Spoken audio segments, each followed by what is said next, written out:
Building his online learning platform, 42 Courses, turned into the literal fight of his life when Chris Rawlinson was diagnosed with cancer. Chris used to build smart homes in London, fly planes commercially in Africa, make wine in Cape Town, and looked after innovation for ad agencies Ogilvy and WPP. He survived his near-death experience and talks to us about the impact that had on his startup, his personal life, and his co-founder relationship as they were scaling this business. My name is Nick Haralambis, and I don't want to keep you waiting any longer. So remember, it's not over until it's over.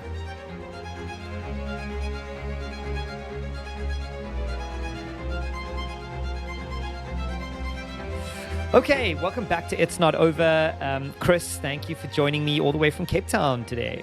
It's an honor, Sir Nick. Haven't spoken to you for a while, so this is lovely. I know, and I'm excited to hear about 42 Courses and everything you've been building, and obviously more interested in hearing about your near-death business experience. But before we get into that, let's give me some context. What business are we talking about? How does it make money? When did you build it? Who did you build it with? Anything you think that I'll find interesting, hit me. Cool. I'll try and give you the short version. The short version is we got time. It probably helps for context for the other stuff that we're going to talk about later. But essentially, I've always loved learning in my life, and I think there are a few things consolidated that or confirmed that in my head. I mean, one of them was actually quite cheesy. It was just watching that Sir Ken Robinson video, I think back in 2014 or 2012. I mean, it's a long time ago, whenever that came out. On Schools Kill Creativity. And at the time I was transitioning into an ad agency called Ogilvy, and I was like, absolutely, they kill creativity. And I was also with one of our good mutual friends, Dave Duarte. We had sort of started a thing with Ogilvy teaching digital marketing. And the people who started going onto the course were very surprised that it wasn't dull and boring and actually was quite fun. And I guess neither Dave nor myself came from an academic background. I didn't even go to university. I'm massively dyslexic. But we really enjoyed making it. And one of our thoughts was it'd be great if we could put this online. This was back in sort of 2017, maybe, somewhere around there. Hang on, am I getting this right? I'm going to get all these dates totally wrong because I just can't remember, like between 2007 and 2000. I think it was more like 2010.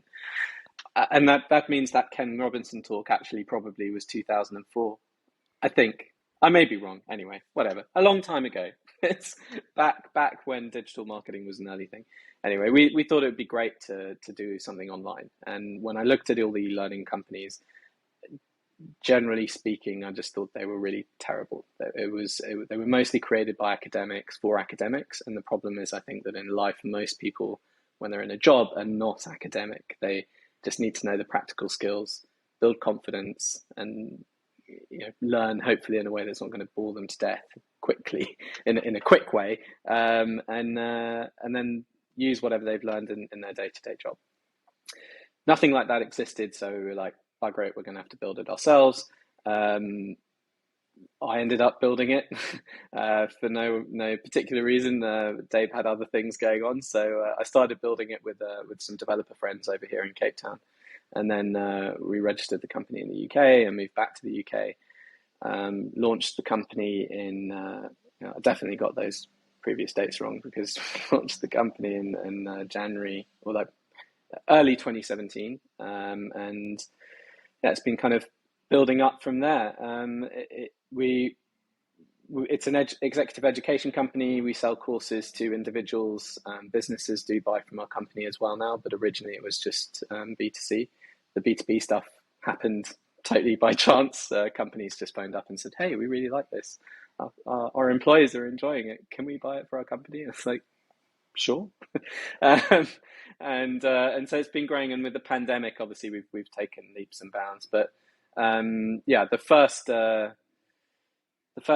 4 or 5 years, the first maybe 4 or 5 years is going a bit too recent, but the first 3 years or so were really good fun, but also pretty horrific.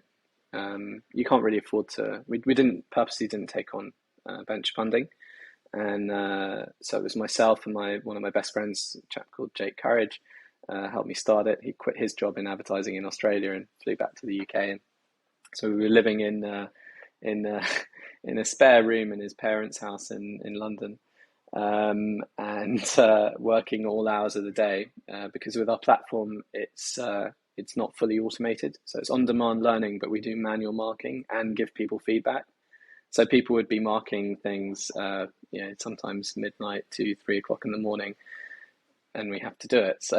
So what ended up happening was, over a protracted period of time, I got basically no sleep, was incredibly stressed, and you're not making huge amounts of money. I think at the time I wasn't even paying myself anything, and everything we got I put back into the business or to the 2 or 3 employees that we could. We obviously needed a full-time developer, and we had a copywriter and a designer. We've kept the team kind of small, but we've grown a little bit. But it really wasn't making lots of money. It's costing lots of money though. So all my money, all my time, and all of our money and all of our time, I guess. But for me in particular, I think unfortunately it sort of ended up combining, and I'd noticed I wasn't feeling quite right when I went into a hospital in I think it was late one year, and in Cape Town actually, and I said, can you just check that everything's okay? And I noticed it's a kind of bit of an ugly story, but I just noticed that when I went to the loo, there was some blood coming out from somewhere where it shouldn't do. And the doctor's like, "Oh no, it's probably piles. Don't worry, you'll be fine." I was like, "Oh, phew, thank God." And then it never went away. So a few months later, I went into a hospital in the UK, and I was back there, and they're like, "Nah, it's probably piles. Don't worry, it's fine." And then I persisted and went back in, and eventually they were like, "Okay, we're going to run some tests," and they ran some tests, and then I remember being drugged up and on a table, and this doctor said to me, "Mr. Rawlinson, I'm sorry to inform you that you've got cancer." And I think my first question was, "Fuck, am I going to die?" And the doctor said, "Hang on, give me a second." The longest second you've ever had. He was looking at some charts. Not the kind of reply you'd like to that question. Yeah, exactly. And he I mean, I feel really sorry for people who must be in that situation, having to have this, because I could tell the room went silent. Everyone, there was a couple of junior doctors there, and they went really quiet. So I kind of thought, okay, there's something not quite right. Anyway, the guy eventually came back, and he goes, "Look, I've looked at your scans, and it looks like it's started to spread, but it hasn't properly spread yet. So if we get this done quickly, it should be okay." And I think that was like a relief and fear at the same time. Luckily, in the UK, the hospital system over there is pretty good when it comes to dealing with cancer. Also, it's a thing called the NHS, which a lot of people berate. If you read the newspapers, you'd think it's terrible. But it's actually, in my experience, it's always been absolutely phenomenally incredible, certainly compared to anywhere else in the world that I've lived. And they dealt with it very efficiently. And I started, the short summary is I pretty much immediately went to start chemotherapy for about 6 months, and then had about another 3 or 4 months of radiotherapy after that. And they were saying that I'd have to do that and then probably have to have surgery. The whole thing took about a year. Obviously, there were lots of business implications for that. But the happy ending story is after a year. When they went to go and check it again, they were like, "It's totally disappeared. We can't see anything." And so I've been, touch wood, in remission for the last year and a half, and obviously slightly changed my lifestyle to try and make sure that doesn't happen again. Because when it happened, I was 37, which is very young to have stage 3 cancer. And thank God I'm okay. Long may it remain that way. But I mean, I Incredible. understand that's a gross oversimplification of what happens. Um, Of course, and we'll dig into some of the detail now. So tell me about the building of this business. Started you not paying yourself a salary? I imagine your co-founder isn't either, yep. but you are gaining traction. You're making money from selling courses directly to consumers at the moment. So they come online, they buy $60 worth of course, you get the money, you carry on. So your job at this point is to get as many people on your site as possible who want to buy courses from you.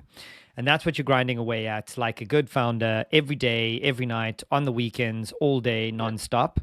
And you're doing that for how long without paying yourself? Now, this part, it intrigues me because much like you, and not as severe though, my body reacts to stress very physically.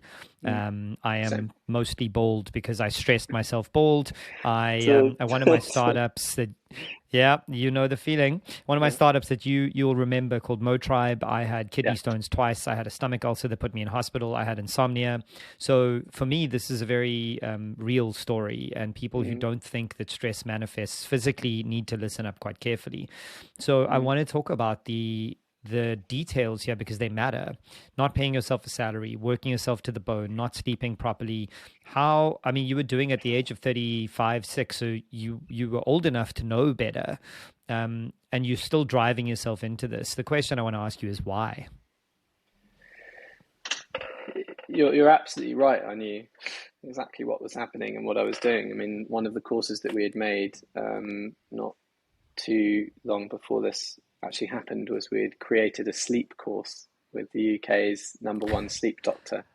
And you The know, world when is nothing if not ironic, eh? right, and when we were making the course, the sleep doctor, we were Mm. chatting to him. We went to loads of lectures to try and learn as much as we could about sleep. It's actually free on 42 courses if anyone wants to take it. There's no cost for it. I just thought it's one of Amazing. those things. Sleep is one of those things where everyone surely should learn about sleep. You know, we spend almost half our lives doing it, or a very good portion of it, and there's no lessons of it at school. There's no like, this is how you sleep, guys. It's just we're just assumed that everyone knows about it. But I mean, Mm. of course, I should have known better. I mean, I also read all the time, and a lot of the courses that we teach are on wellness and well-being. Um, But what, so and so it's what's going through your head here? What's the motivation behind this drive that you see potential? Like you guys saw this being a huge business, or you just believed in the content? Like what's motivating you at this point? look, I'm a hugely rainbows and unicorns optimistic person, and I think it's hard to start a business or to run a business if you're not. In fact, I don't know how you would. It doesn't mean that Mm. I'm not constantly scared that something won't work. I always think we could be doing better. I'm rarely satisfied, but I think you can still be a very positive person even if you're not satisfied. I think the reason why I push so hard and the reason why it's sort of in my head, and I think I'm still slightly guilty of this, probably not as guilty, but still slightly guilty of this, is the kind of business that we have, and I think the kind of business that a lot of internet or online companies have is you're kind of one sale away from a ginormous success. And in my head, I'm always like, well, if I just do this one little thing, if we just get this next course out, if we just get this next client on board, if we just sign up this next partner, that's going to be the gate that unlocks absolutely everything. And I think, of course, in life, that's not normally the case at all. You hear about it a lot because when it does happen, it's obviously brilliant and amazing, and it's a great story to tell. But I think if you look at most businesses, it's a long slog. It's a marathon, right? Not a sprint. The ones that make it often are the ones that have proven to stand the test of time, um, and that takes a lot of future Grind. planning, right? And it does take sacrifices, and it often can be a bit harder. But my belief, and I mean, I have to believe this because we're still on that journey, is that it's always worth it. And I think it's in my head. I feel very blessed that the business managed to survive thanks to lots of friends helping out, and obviously Jake, my co-founder, stepped up and my team stepped up a lot. I still joined weekly meetings, but I was in bed normally, half comatose. So not really able to think clearly or help too much. And the business kind of plateaued, I think, for that year a bit.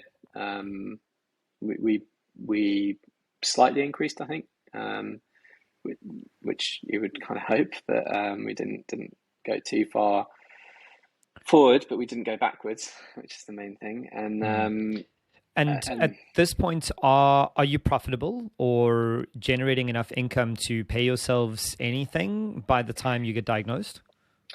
Yeah, so it coincided with a slight uptick, and when I say slight, I mean slight. We managed to cut a couple of costs, and at the same time, our sales slightly started to increase. We created a subscription model, and at first we created a yearly subscription model. So originally, when we started, you could buy an individual course. So you could learn about behavioral economics from Rory Sutherland and Ogilvy, or learn about fintech from Barclays Bank. And you could buy those courses individually. And that was great. But people were like, oh, I want to buy a bunch of courses, but if I buy them all, it's going to cost a lot. So we were selling them, I think at the time, around £80 or £100 a course. And so we created a subscription where you could get access for a year to everything for about, I think it was £250 or something. It was like roughly the price of 2 or 3 courses.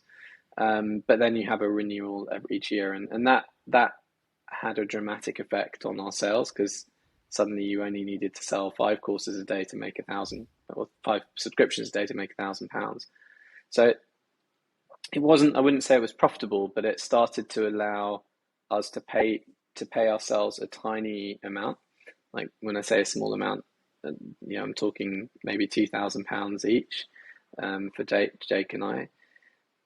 It didn't mean that obviously we couldn't move out of our folks' house really at the time, because you can't rent somewhere for that really in London or anything like that. So, but luckily I had an apartment here in Cape Town.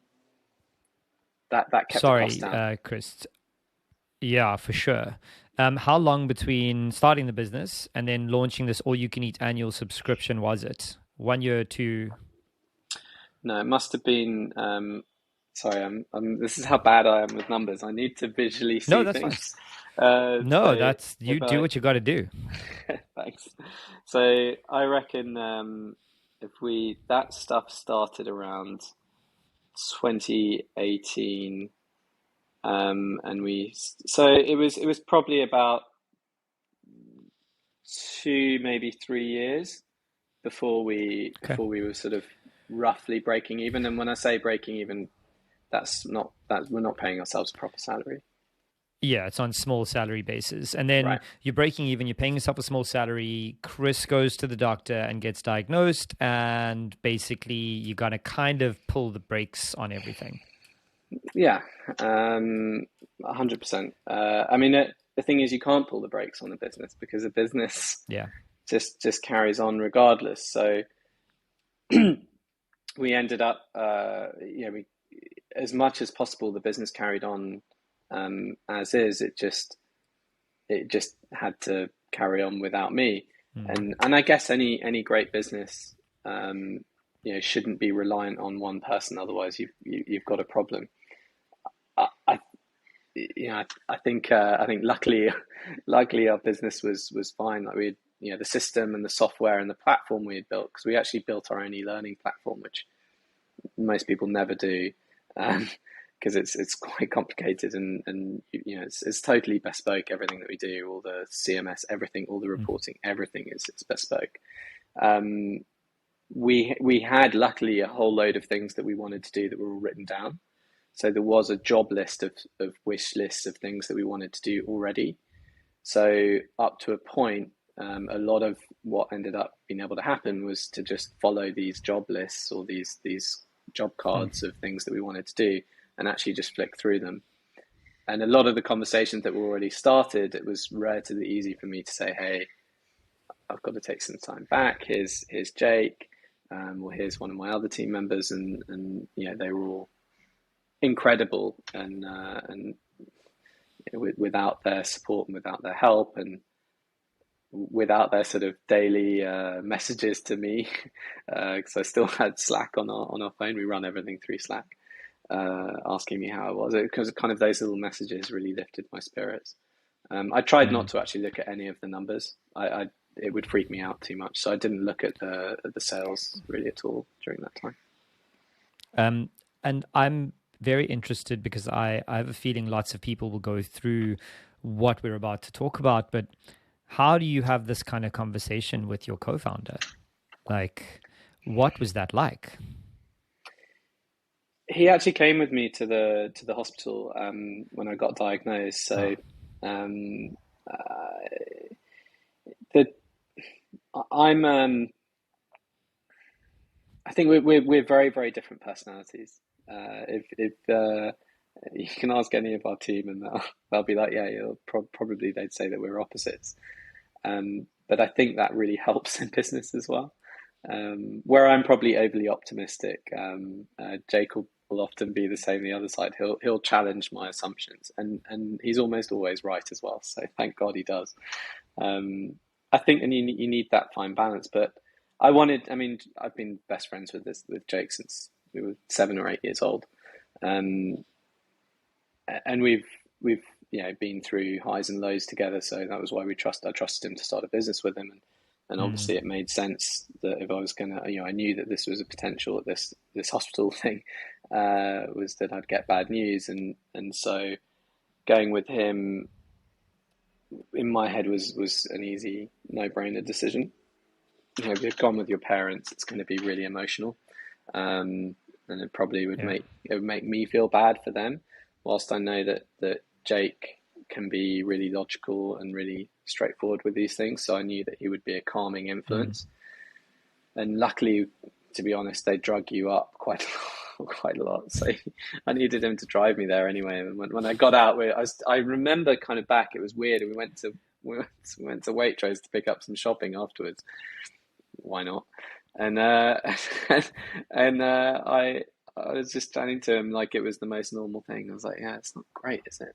It's, it's he probably I haven't actually asked him about it since, but I'd imagine he must have thought, God, like this guy's on so high, which of course I must have been with the drugs, but Yeah.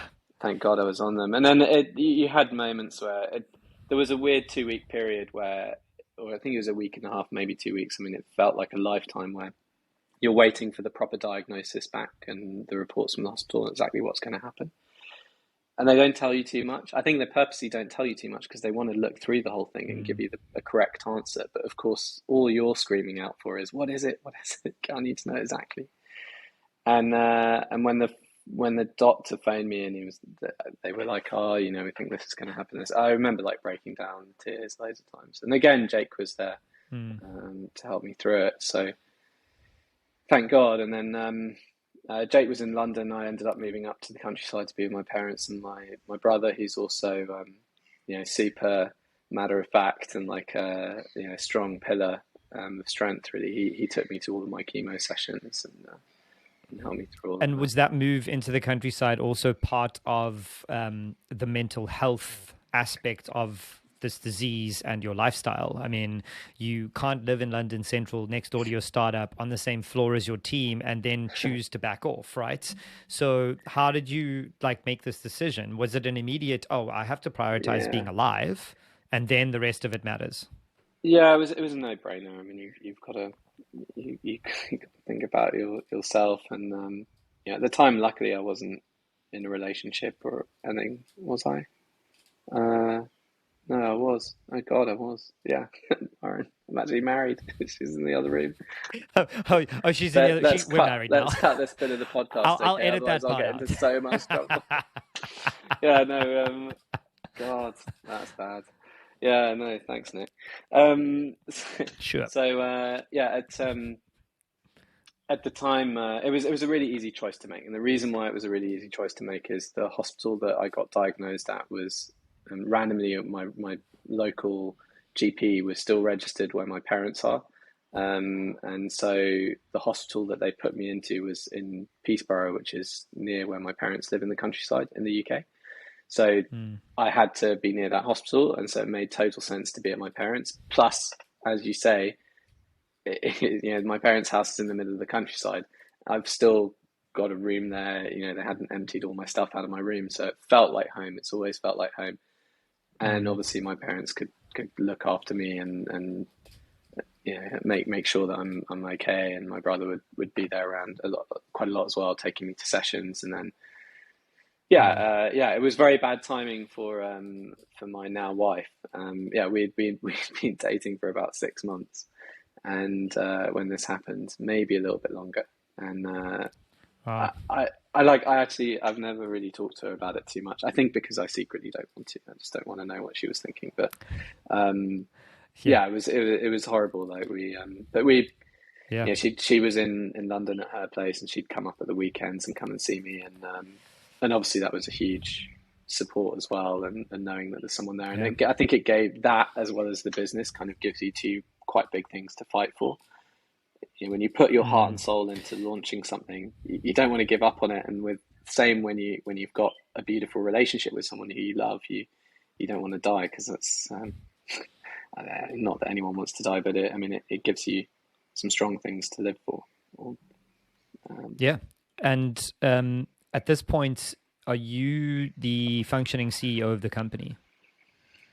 at that point, I was, yeah. I still am now, but Jake took control of everything, pretty much. Everything. Uh, yeah. Okay. And so you mentioned earlier that you popped into meetings. Was that because you wanted to stay connected, or like you felt you had to? Because surely you're thinking, "What the fuck is this? I don't want to be. I want to just relax. Like this thing did this to me, or like surely there's some resentment to the business, as well as you want to survive, the business to survive. But did you consciously think, yes, I must come to meetings. People need to see me, or what was the reason?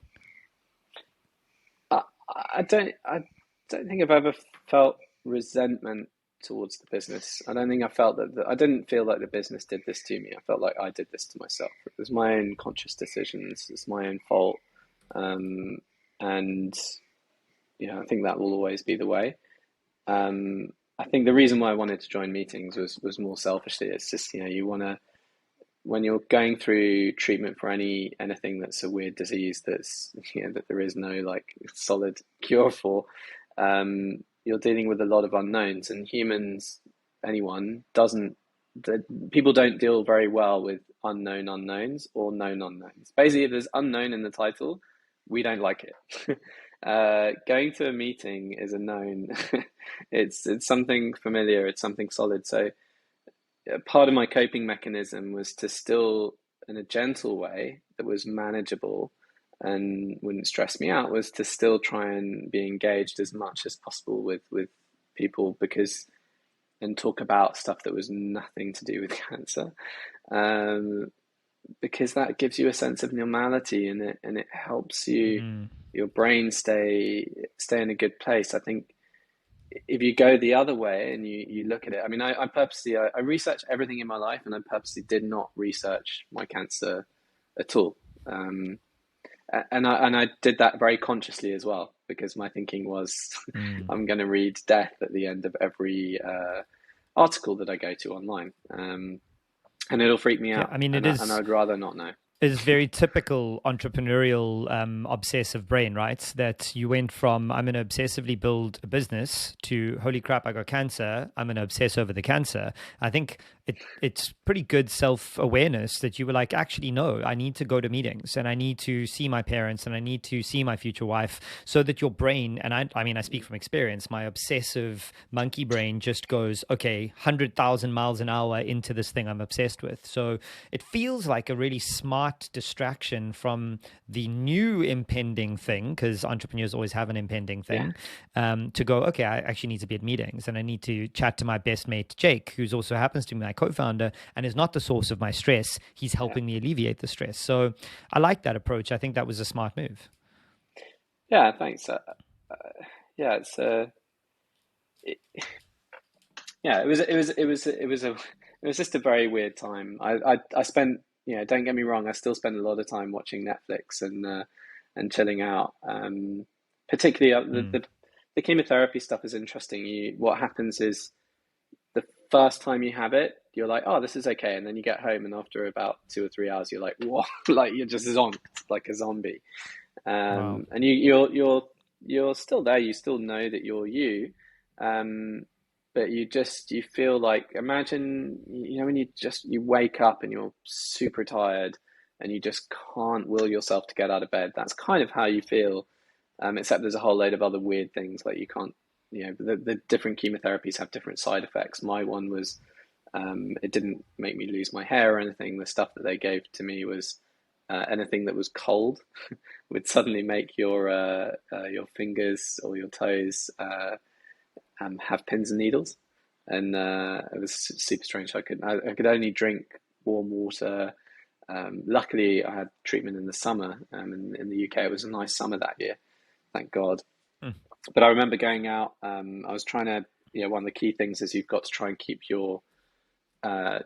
fit. So you lose a lot of weight, but particularly your arms get really weak if you don't keep exercising them. So I was actually trying to go for little walks Mm. or go for little cycle rides as much as I could, without, if I felt I was panicking or stressing too much, I'd stop immediately. But even going out on a sort of semi-warm day, and you breathe in and it would feel like your throat's closing.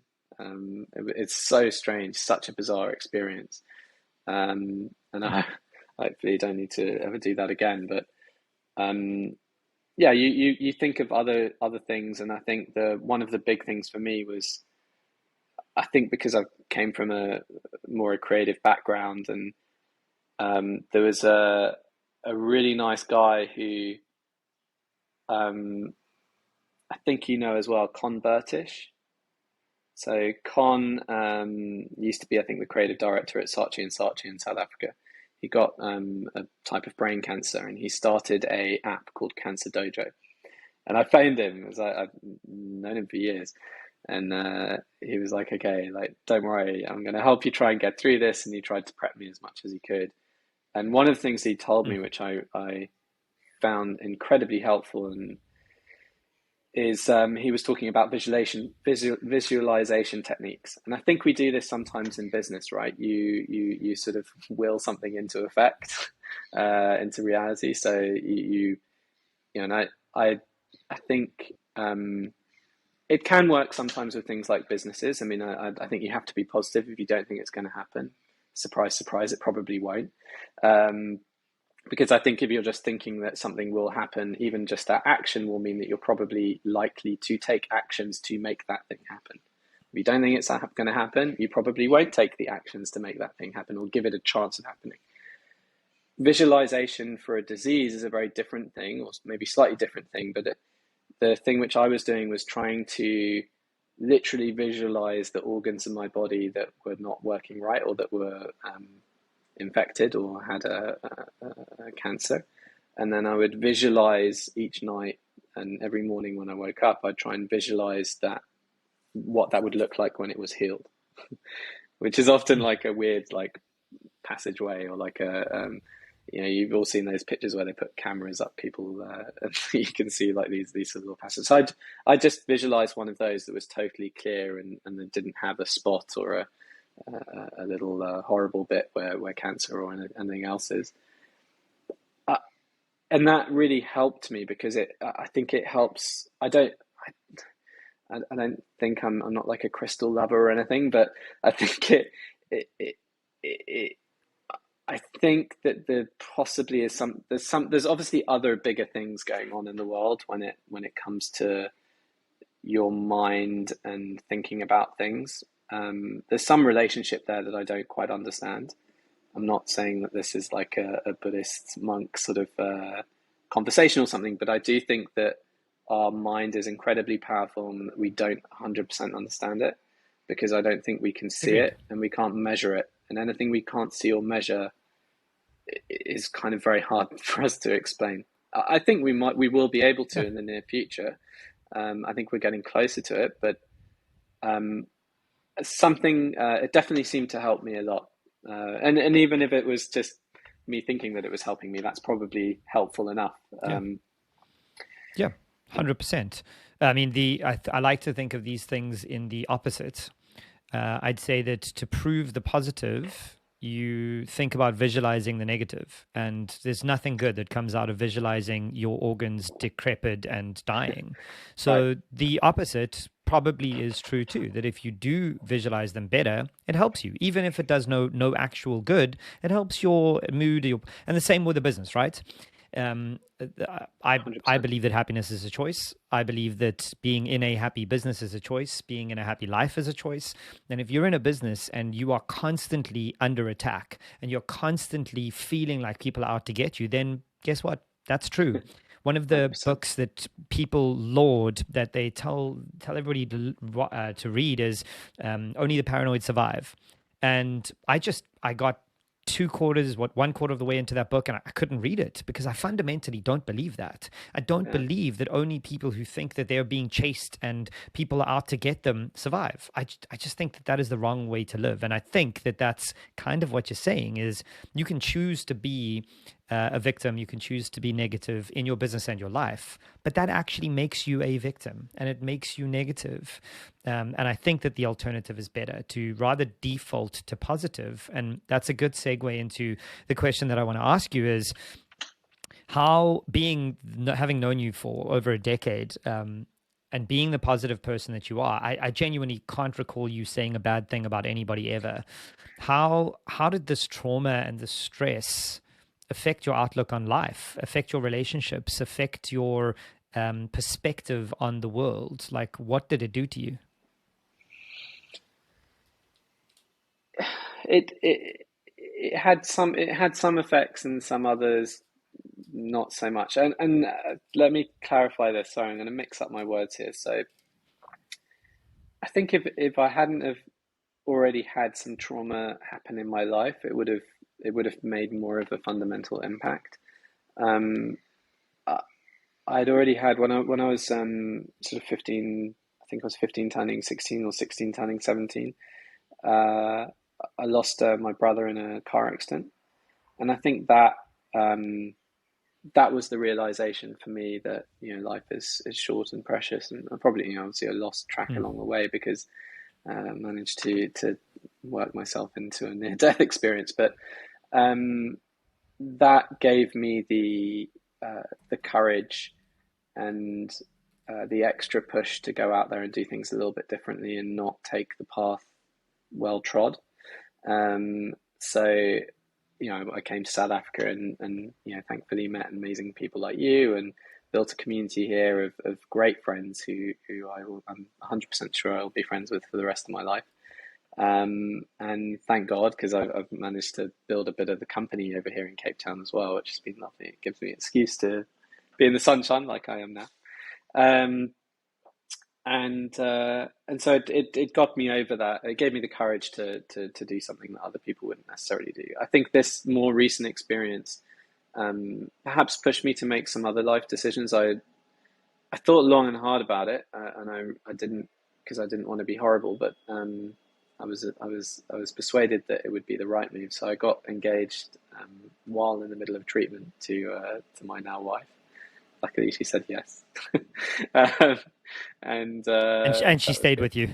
Yeah, she stayed with me.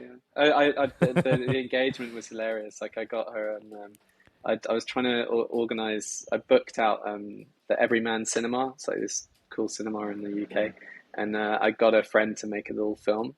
So at the end of the movie, they played a film, and there's no one else in there, just her and I.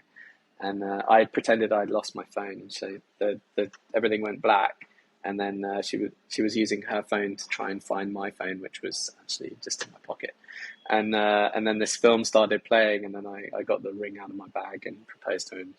I don't think she remembers at all what I said. She was just in burst into tears, and she had had the worst day What a before lovely that as story. well. Yeah, she arrived and she was almost in tears. She's like, "Yeah, my boss has been horrible." Like, she had a horrible job back then as well. So luckily, she had a good end to her day. But yeah, that's been And amazing. We got married last year in lockdown, and hopefully we'll have a honeymoon this year. um, Did you do something similar and renew your vows with Jake, and rededicate yourself to the business? And I mean that's a joking question, but actually quite a serious one. Because after near-death experiences, post-traumatic growth will tell us that we're stronger versions of ourselves, but often it'll make us rethink the big things in our lives. So did you really seriously reconsider what you were building, how you were building it? Maybe go get a corporate job and get a big salary and not have the stress? I probably thought about it for about a millisecond, and then and then was like, no, I'm not doing that.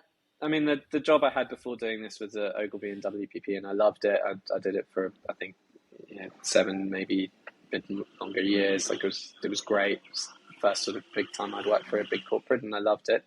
And I think the thing that I loved about it was I made my own position there, and which was great, which is also kind of rare to be able to do. But in advertising, you have to learn a little about a lot. And I think in today's world, just generally, it's really important for you to know a little about a lot, because our jobs and our lives are changing all the time, and so many things are being automated. So, I think, yes, in some industries you need to be a specialist, but for the vast majority of us, I think specialization is more of a hindrance than a help. And so a lot of the courses that we teach are around, trying to broaden your skills in a way that's easy to understand and enjoyable. Which is why we teach behavioral science and creative thinking and lots of fun stuff like that. We even teach happiness as well. Um, Amazing. but That's really interesting. There's actually a phrase that I've come across recently in researching this kind of founder and these kinds of skills, expert generalists. yeah, And yeah, I've latched onto that because my entire career from the age of 16 building businesses, I always felt like I wasn't an expert at anything because I can kind of code and I can kind of do marketing and I can kind of do yeah, whatever. And when I found this phrase, I felt like I'd found my identity. I am an expert generalist. I go deep in one or two things, but I'm wide in a lot of things. And what you're saying, I think, is true of the world we live in. You can't, if you are the best writer in the world, but you don't know how to get that writing out into the world to read, you're dead in the water. And that 100%. requires blogging, marketing, setting up a website, all sorts of stuff. So we aren't best served anymore being specialists and doing that career for 60 years. That doesn't exist. 100%. Yeah, I think Stanford call them T-shaped people, which is, yeah, T-shaped individuals like Mr. T. That's yeah, the image I yeah. always use in my talks when I talk about T-shaped Yeah. individuals. Mr. T, because he's a jack of all Yeah. trades and a master of one. It's good. And I remembered what I was actually supposed to be saying, which was you asked me about the relationship with Mm. Jake, and it did change. And I think it changed a lot for the better. I was saying that we're very opposite characters, and we are. And I think when you're spending too much time around each other, it often it's not beneficial to either of you.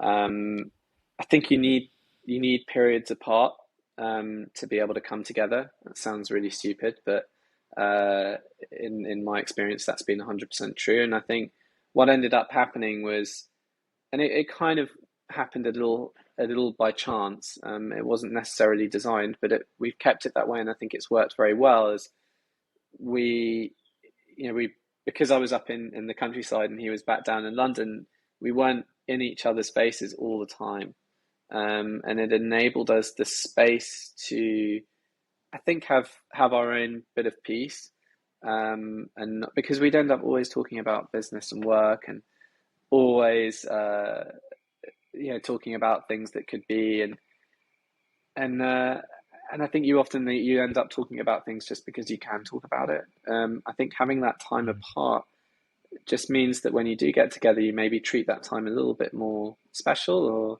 with a little bit more dignity and respect, and so you have maybe slightly shorter conversations about the things that are a bit more important. And I think it's really helped our relationship. Um, and obviously, if you're running a business with someone else, if you've got a better relationship, that's only ever going to be better for the business as a whole as well. Um, so it definitely helped. 100% agree with that. And I mean, I know that I'm quite an A-type and controlling human being, and being the CEO, it's my vision, my drive, my everything. You don't strike me as the same kind of CEO, but the question that I want to ask you is, was it difficult to give up control? because one day you were running a business and the next day you were not. Like, what's that like? I mean, yes and no. I trust Jake with my life, literally.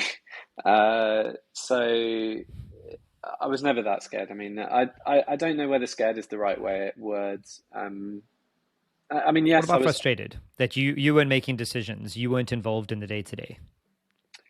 Yeah, there was that, but I think that, yeah. I mean, there was definitely frustration. There was definitely, I think it wasn't necessarily frustration as opposed to sadness. I think for me, it manifested itself more as sadness than frustration, if that makes sense. Um, That's interesting. but I think I very much came to terms with this was probably all my doing anyway. So there's no one to blame. There's no one to be angry about. And I, generally speaking, in life, I don't try. Well, I try not to get angry. Yes, I do get angry sometimes. Of course, I get angry sometimes. I'm not some miracle worker, but my dad was a very inventive. He still is. I mean, he's not inventing anything now because he's in his 80s. But he was a big inspiration to me growing up because he invented lots of things, and often, well, pretty much always, it never quite worked out. And often it was because people were bad and kind of screwed him over. But I never saw him get angry about it. He was always happy that he had the idea and gave it a go. And I think that was a huge lesson in my life was, I've seen people that get angry when things don't work out their way, and I don't see any positivity coming from that. There's lots of things that I've wanted to do and that I want to do with 42 courses that don't happen for whatever reason. There's big sales that fall through. There's partnerships that don't work out. And that happens more often than there are successes. But we can either choose to be bogged down by that and get really upset and angry about it, and God damn you world. But or you can choose to just move on and be happy that you've tried. And I think as long as you know you've given it your best shot, um, and given it a go, then that's fine, and you'll find something great the other side. Um, yeah, we've always come back stronger because of it, and you learn something from everything, right? It's not a failure. It's just another. It's a Absolutely. cheesy line. It's not another failure. It's another opportunity to learn something. Um, I mean, it's uh, not a cheesy line. It's an important thing that a lot of entrepreneurs misunderstand their relationship with failure. I like to tell people that I've never met a successful person who's avoided failure towards their success. yeah, It makes doesn't sense. happen. It's Yeah, impossible. You very cannot true. avoid failing and still consider yourself a success. So I appreciate the way that you have framed this, that, the chances are this has happened and made you a better leader and made you a better version of yourself. So I want to ask you, this might be a bit more of a difficult thing to quantify, and it's fine if you don't have an answer for me, but do you feel like your experience set your business back at all? And if so, can you quantify that? Like financially, staff, business deals, was there anything? Or do you actually feel like this 1 year foundation that you had to like do that roadmap and work on the tech set you up for a great 10-year future? There's definitely a lot of stuff that got done while I was out of the business, and a lot of them were to do with the platform and making that more stable and more solid. And a lot of the work that was done then definitely helped us afterwards.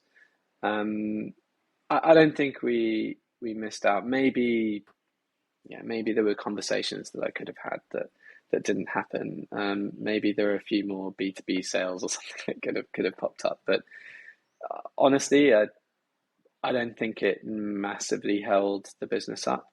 I don't think we'd be in a dramatically different place now if I'd still done that, which I think is testament to the business itself, just being in a good situation, and testament to Jake and the team that we had around me that kept everything going. For us, the biggest differentiator was something that none of us ever expected to happen, which is the pandemic.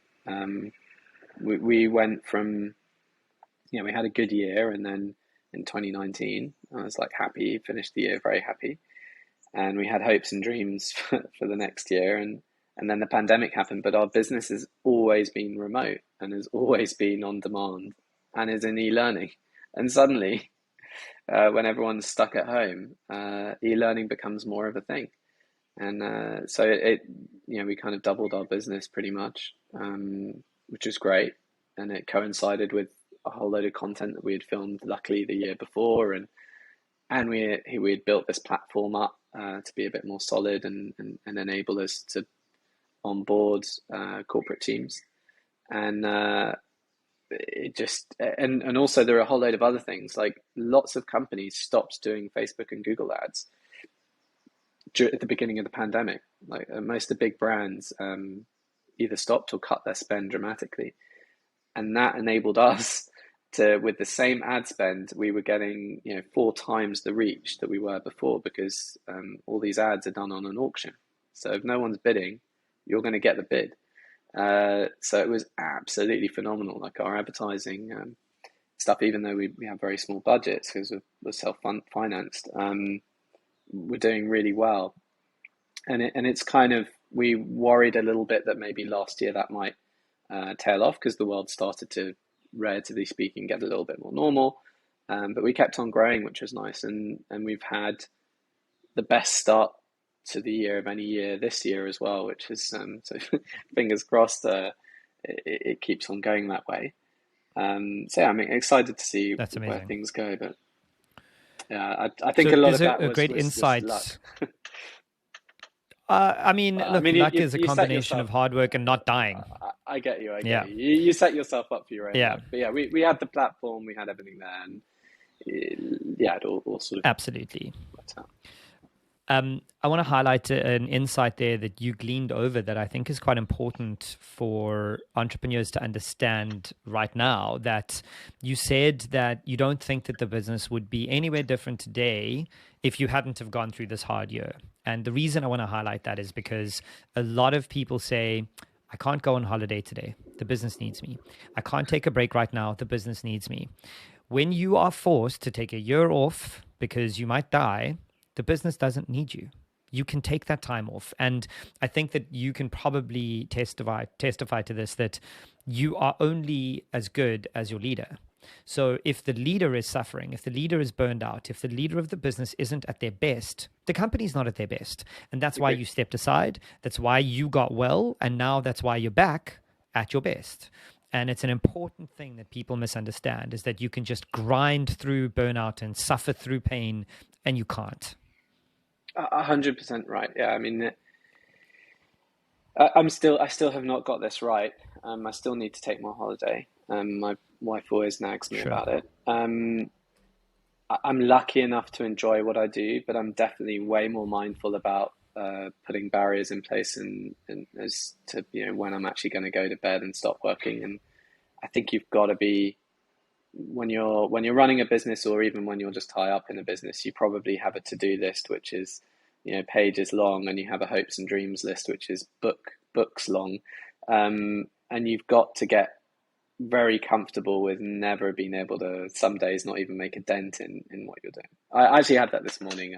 We went out for a little quick coffee just before I had this, and Maren, who's over here with me, she was like, "Are you okay?" I was like, "Yeah, I just feel like there's so much, like we haven't, I've got this long list of things to do. I just haven't got through any of it." And it's really, and she's like, "Just, it's okay. Just breathe. Like, everything's going to be all right. Like nothing's life or death." And I think that's, you need someone sometimes to say that to you, and other times you'll remember it yourself.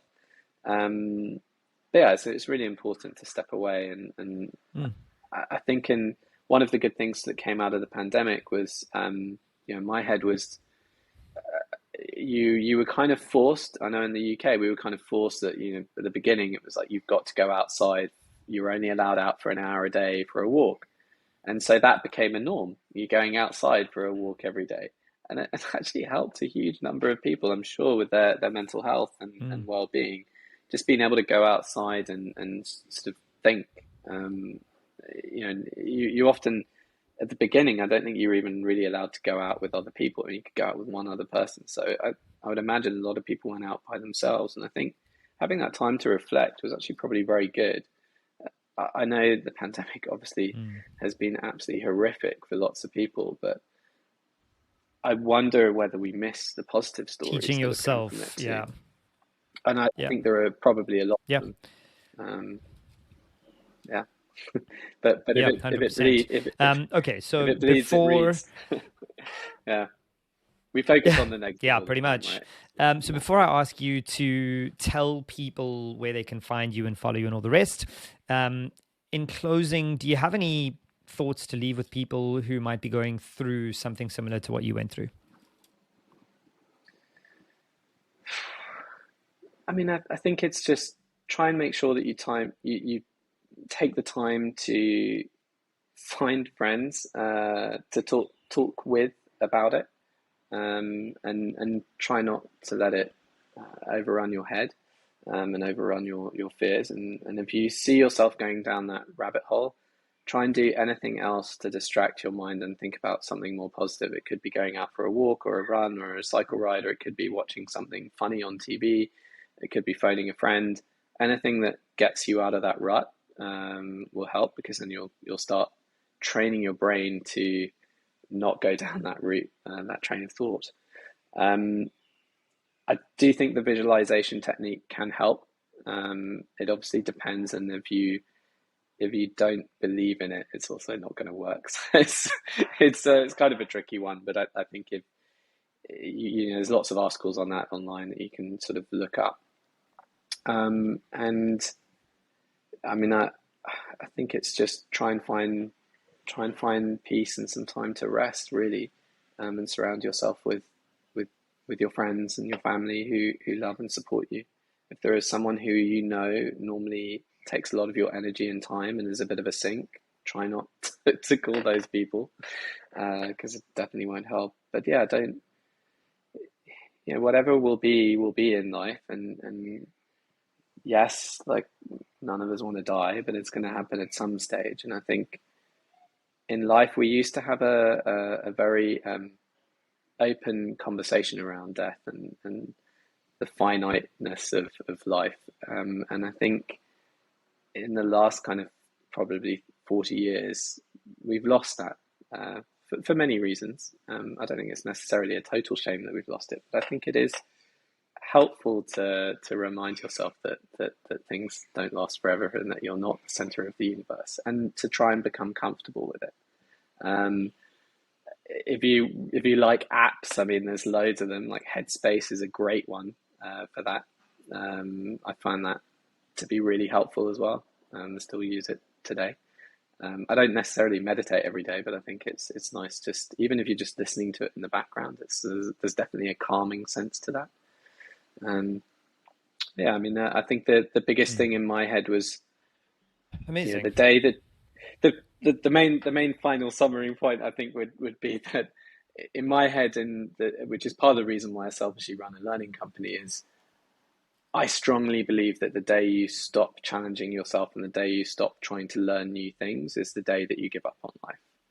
And there's that great quote from Alvin Toffler, and I think he said, the illiterates of the 21st century won't be those who cannot read and write. They'll be the people who fail to learn, unlearn, and relearn. And I think that's so true in today's world, that you everything's changing all the time. There's always interesting things to learn, and learning has never been as affordable, as available, and as good as it has been today. I believe it will continue to get better, and if you can do some of that with us, even better. But go anywhere you want. And on that exact point, tell people where they can find you, where they can follow you, where they can buy from you, and how to get in touch with you. You can have a look at any of our courses at our website, which is 42courses.com. We don't have 42 courses. It's just 42 is from a famous book, The Hitchhiker's Guide to the Galaxy. It's the answer to life and the meaning of everything. So it's a play on words. The answer to the universe. Yeah, we've got so 42courses.com, and it's just at 42 courses on everything else. Me, I'm at Chris Rawlinson, or Google me. If you see someone who looks like an Olympic hurdler, it's not me. I'm the other Chris Rawlinson. Chris, as a friend of yours, I have a personal stake in saying this, but for you and 42 courses, it's not over. Yeah, thanks, man. I'm looking forward to it. It's been so lovely chatting and felt like I've been at a therapy session.